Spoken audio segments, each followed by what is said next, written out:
They thought this was the greatest ball club to step on the earth. They're 3-3, 500. I don't know what great ball club is 3-3. We got great players. Me and Earl walked up to him and we said, we're greater than you. We're better than you. You're just a man. We're a team. We're a team. You're a single man. It's the Brady bunch. This is the defense. You know, we got 11 players out there that play great ball, and you know we're never going to just let one man beat us. Okay, that was Seattle cornerback Richard Sherman. Was it? I mean, really? Damn. Are those comments, Skip, is he confident or just plain crazy? I must admit, as a Tom Brady fan, those comments hit me the wrong way. And I initially just thought, that's just crazy talk. But I must point out, doing a little homework on one Richard Sherman. He's a bad boy. Even though he's straight out of Compton, Dominguez High, he's working on his master's at Stanford. So he's no dummy, okay? This is no crazy trash talk. This is part and parcel of what Seattle has become.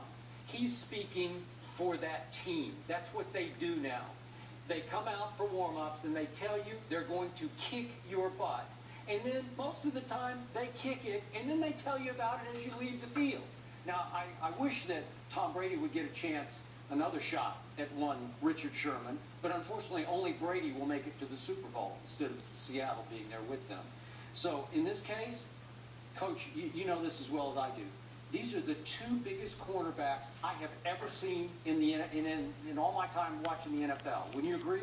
Because the other guy, Browner on the other side, 6'4", 225, and this kid's 6'3", 195. Do you remember bigger corners? No, it's rare to have one guy that size. It's unheard of to have two guys that size. And what I like about both these cornerbacks is they do lay their hands on people and get an understanding at the line of scrimmage, which a lot of cornerbacks won't do. They open the gate.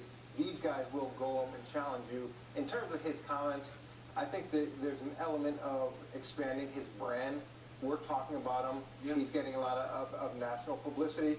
So that's positive from that perspective. In terms of challenging Tom Brady and saying that you're going to be able to shut him down every time, it's just not going to happen. You know, and if they were... But maybe he's smart enough to know it's not going to happen again. Yeah, they're not in the division. If they were in the division and he said that and they were going to see him again and he was able to do it again, I'd be really impressed. But they're not going to see him for a while. Well, I want to say this. You know, it resonated with me in certain areas. First of all, you know, straight out of Compton, like you said, you know, we talk about guys overcoming trials and tribulations. He's done it. I applaud the guy.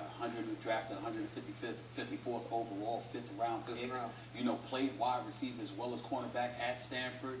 Going for his masters at Stanford. I appreciate you bringing that stuff up because a lot of times on far too many occasions we don't bring up this kind of stuff about athletes. I'm proud of that, brother. I just wanted to say that.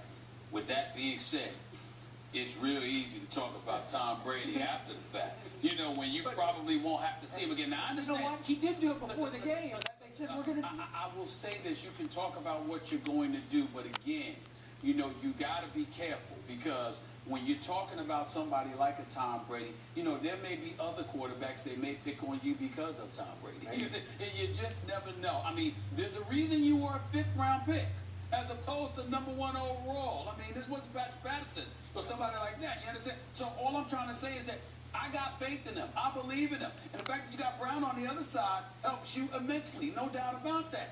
Just be careful because I like the bravado. I like the confidence. I certainly love the fact that they'll put their hat in their hands on somebody. I get all of that. I get all of that. But at the same time, especially when you've got a suspect offense, you understand, that isn't a juggernaut, and ultimately the defense is left on the field on far more occasions than normal because you don't have a potent offense, you're getting even more exposed. So just be careful.